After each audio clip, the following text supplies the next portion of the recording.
Hey friends, I hope the morning's treating you well, and I hope you got your coffee. I got my coffee. It's a beautiful day. I'm sitting out here on the porch. Hopefully the neighborhood won't be too loud today.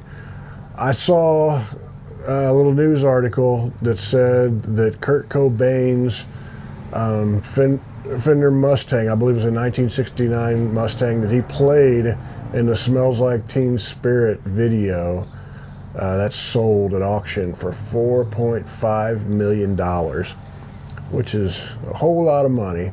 But it was bought by Jim Irsay, who lives right here in Indianapolis and owns the Colts and has one of the more amazing guitar collections I've ever heard of. If there's a better one, I'd like to see it.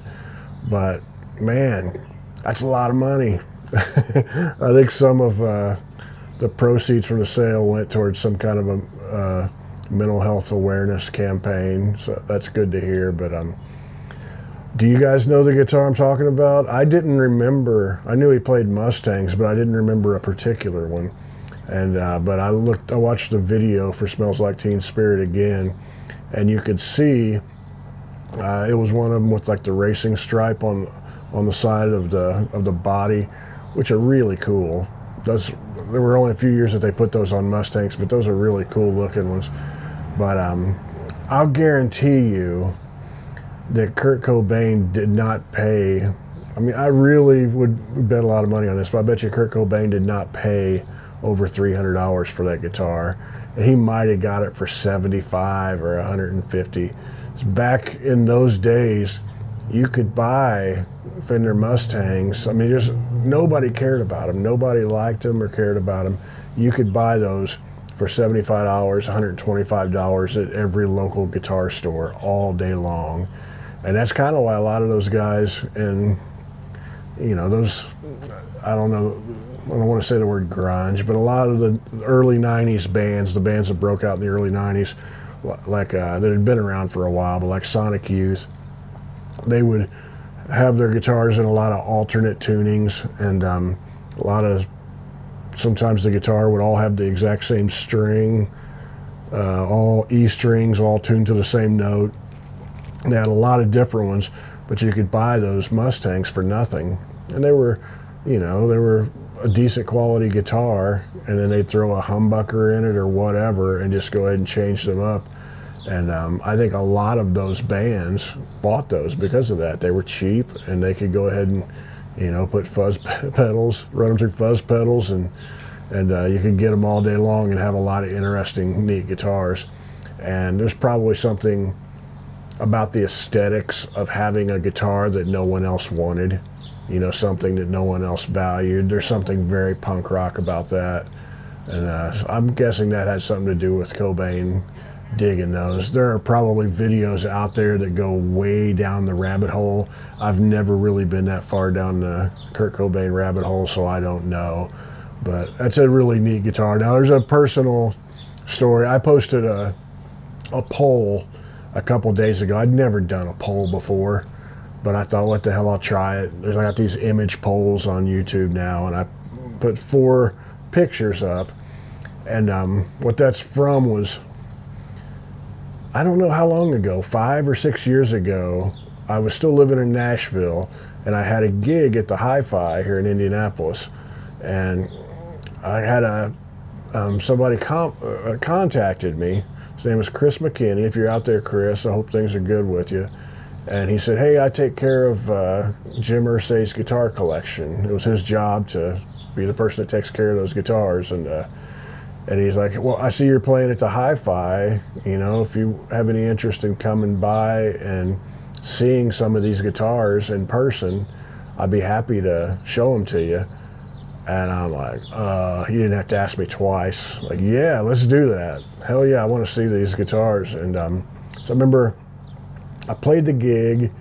The next morning, got up really tired, had to drive back to Nashville. I was like, I'm going to go see this. So we drove out to the Colts complex and met Chris there. And he walked us, me and Sergio and Amy, like Sergio Webb, my buddy Sergio, who played the gig with me, and my buddy Todd Fox. We went in there, and I knew some of the stuff that they had in the collection. The stuff that wasn't guitars was amazing. Muhammad Ali robe, his football from, I believe, the Ice Bowl, sign. Oh God, I'm gonna mess up all this stuff. A lot of really cool artifacts and stuff. Jack Kerouac's scroll that he wrote On the Road. And but we went in and we saw there was a drum kit that was Ringo's that he played. There's a really convoluted story to this, but it's pretty much what he played on at Shea Stadium, that famous Shea Stadium thing. And I guess there was a fake bass drum that he would sit in front of whatever kit he was playing that had the Beatles logo on the head. Had that. It was on the Ed Sullivan Show. I guess they would fly and they would provide a drum kit wherever they were for Ringo, and he would put this little facade in front of it for the bass drum. I'm really flaming out on the description of that. This is all from memory. But my favorite instrument, like going into it, the thing I was really, really excited about was I wanted to play the Strat that Bob Dylan played at Newport when he went electric. And there's all kinds of mythology around that. Some of it's, blown up and ridiculous and not quite accurate and true, but it's all interesting, and it all is a very, very important piece in rock and roll history. And I wanted to play that Stratocaster that he played, and so I was excited about that, and I got to play it. And truth be told, it was in perfect shape because he got it brand new. Was it a someone's walking by, talking on a phone. Was it 1963? I believe the Strat was. I can't remember. 62, 3, 4, somewhere right in there. And it was brand new. And he played it at Newport. And then there's a whole big backstory about how he left it on an airplane or whatever. But it's brand new. It never got played that much, even though it's that important guitar. So when I saw it and I played it, it really, I'm saying this like in the most humble way possible, but it as a guitar, it played and seemed kind of average to me. It wasn't really a big deal, but as an artifact, it's amazing. As a piece of history, it's completely amazing. But it seemed like walking into a guitar store and taking a reissue Strat off the wall and playing it. That's what it seemed like, but it's more than that. So that was a little bit of a letdown in some ways, and it was great in other ways. I don't want to seem unappreciative because I really am. But the guitar that really, really knocked my socks off, we'll say, was George Harrison's 1964 SG. And I don't know, sometimes you pick up a guitar, a lot of you know exactly what I'm talking about. Some of them just seem different. Everything about them just seem better. It feels musical. The notes kind of explode off the neck. We play it without an amplifier and it's louder, it resonates better. It just has those things, these intangibles, these things that make you want to play it more. This SG had all of that for my taste. I was just kind of like, whoa, this is a great, great instrument. And it was by far my favorite thing. And it's the one that George Harrison played on Rain and Paperback Writer. And then he ended up giving it to Pete Ham of Badfinger as a present or a gift. And he played it on Baby Blue. No matter what you want, that song, Day After Day, if you want it, here it is coming. He played it on like a bunch of their hits, and it ended up being his. But that guitar was just fabulous and wonderful. I remember Sergio was just like over the moon about it. It's been years. My buddy Sergio Webb will text me every now and then and say, hey man, I was just thinking about George Harrison's SG, and it's great, like we'll run into it, but he's like, I still think about that guitar. And I'd like to I don't know. I'd like to know what some people smarter than me, because I know some people who really, really know guitars inside and out and can run circles around me and my knowledge. I'd like to, I know that some of those people have played that guitar, or at least I suspect, and I would love to know what they thought of it. And I'm hoping to run into them sometime at a candid moment. But like Tom Bukovac plays in a band that Irsay has together, and he would know, man. And he has to have played that. I don't know. It seems like he would have, and I'd love to know what he thought of it, because he really, really knows guitars much better than I ever would. And maybe he'd say it's a letdown, maybe not. But it was, for my taste, it was amazing. That was the height of the whole thing for me. And there was also, I'm a little confused as to the lineage on this, but Les Paul, like his Les Paul, the one that he tinkered with for all of these years, this was also part of the collection, and it was great. And it had flat wounds on it. And I'll also say that the Dylan Strat, when Irsay bought it, I was told that it showed up with flat wounds, and those were the same strings that were played at Newport that night. So Dylan was playing flat wounds back then, as a lot of people were. I thought that was really cool and interesting. And they switched it out and put regular strings on it. And I would like to have played that with flat wounds just to see. That would have been interesting. But the Les Paul, like Les Paul's, I don't believe it was the first one. I think he didn't like the first prototype or whatever, and there were multiple prototypes. This might have been the second prototype, and this is the one that he played forever. And Irsay bought that at auction, and it was like way cheaper than all these other guitars in the collection, which is just shows you never know what people are gonna like. And Les Paul's not Kurt Cobain, even though he's way more important, way more of a musician and all of those things. Kurt Cobain's like a huge, huge star, and inspired so many people. I mean, Les Paul did also, but it's just different. It's a different world, and that's something that is going to be misunderstood when I say it out loud. So I hope you guys understand what I mean. I think most of you do. But also was Jerry Garcia's Tiger, which was a beautiful, beautiful instrument.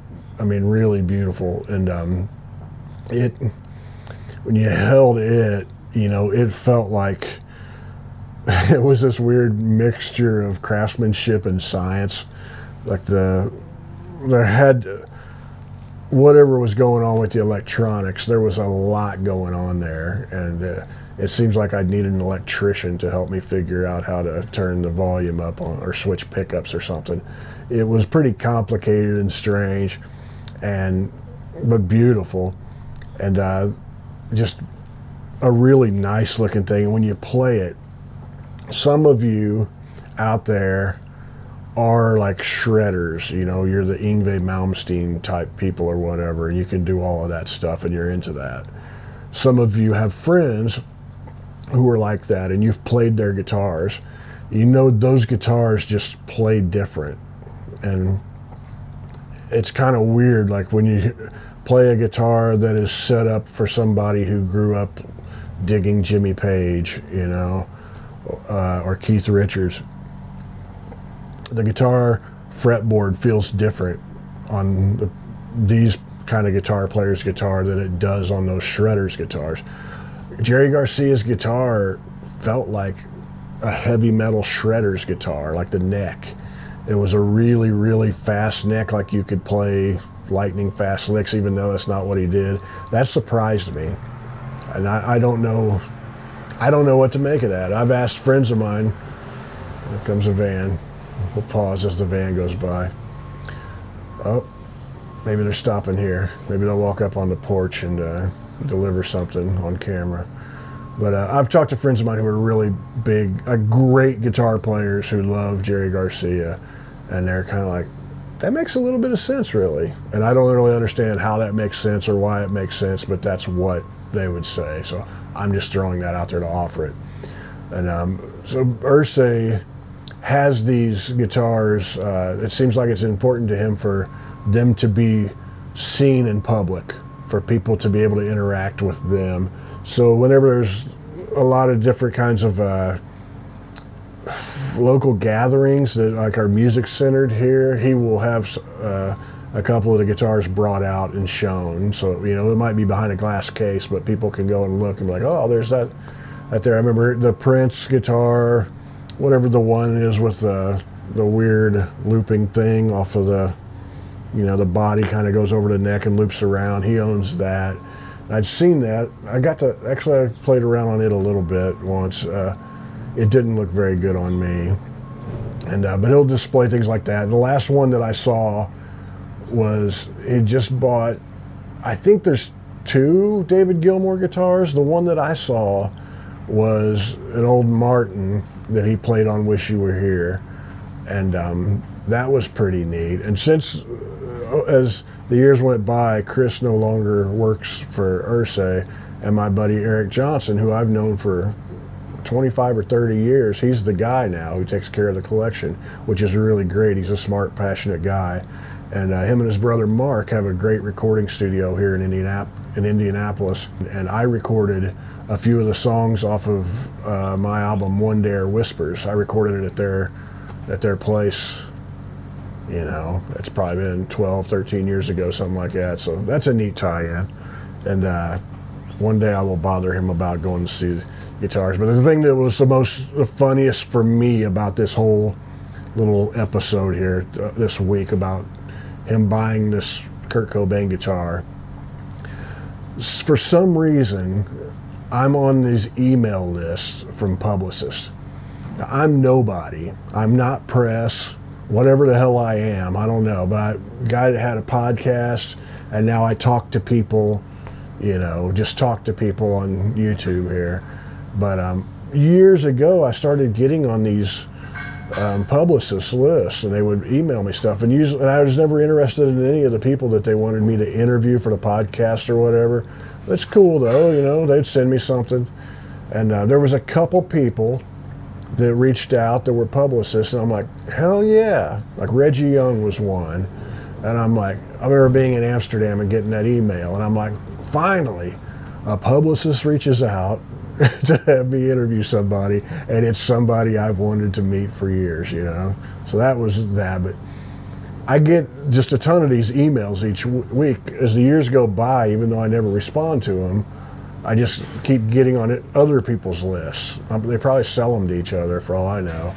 And one of them that I get on is somebody that Irsay has hired to be his publicist for his guitar collection. Or actually, it's not just a guitar collection, but it's his collection.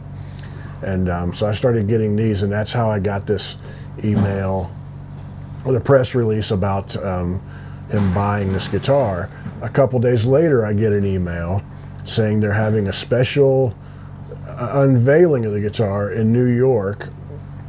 I think it's next Friday at the Hammerstein Ballroom, and and then you scroll down, and then it says there's a special VIP gathering the night before. Sorry about the noise. Sorry, somebody's working for a living back behind me. But there's a special VIP gathering the night before somewhere, and I'm invited. It's in New York, and I'm just thinking, yeah, you know, so you're supposed to RSVP right here, and then you're supposed to, I don't know, man, they would somehow, they think I'm press or something. So I'm guessing if I RSVP'd, then they would start checking it out and realize, who the hell is this guy? Why the hell is he invited to this thing? And then I might be uninvited. But I was joking with Amy about it, and she's just like, why don't you just fly out there and go to that? And I was just like, it would be pretty fun. It might be pretty neat to have a great band.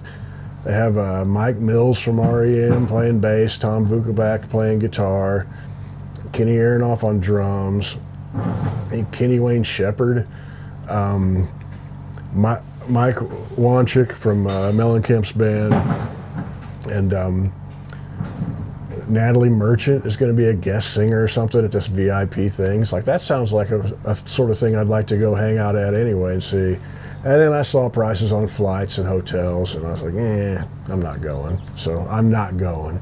But I do think it's really funny that I accidentally got invited. And if I would have followed through, I think I would have got uninvited. They would have realized, who is this guy? Are you with CBS? Are you with Rolling Stone? You know. So anyway, I said, no, I'm with some folks sitting on their couch having coffee with me. That's who I'm with. But have you guys ever seen any of those guitars? Did you take part in that poll? In that poll, I was asking people, what's your favorite? And a lot of people took it as, what's the most important, guitar in this collection?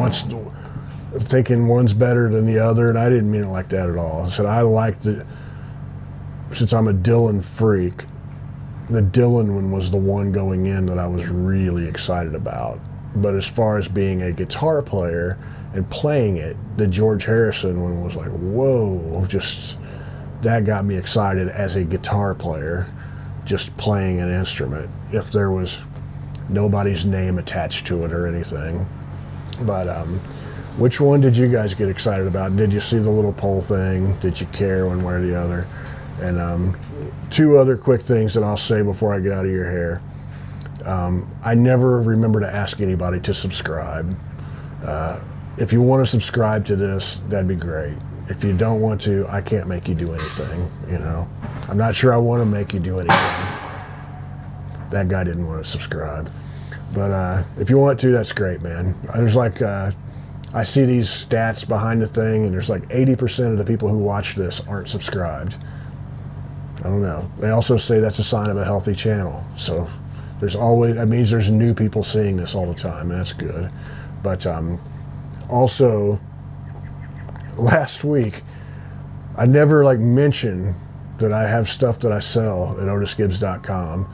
I mentioned t-shirts last week. First time in 6 months I've probably mentioned the website. otisgibbs.com, we have t-shirts in there. Sold all kinds of t-shirts this week. So if you want an album, CD, t-shirt or something, who knows what else is in there. I'm not sure what we have in there. Amy takes care of that, and I don't look at it that often. But I'll mention it again because a lot of people bought stuff. So anyway, I'm gonna stop talking over all of this noise, and I will see you guys somewhere down the road. Much love to you.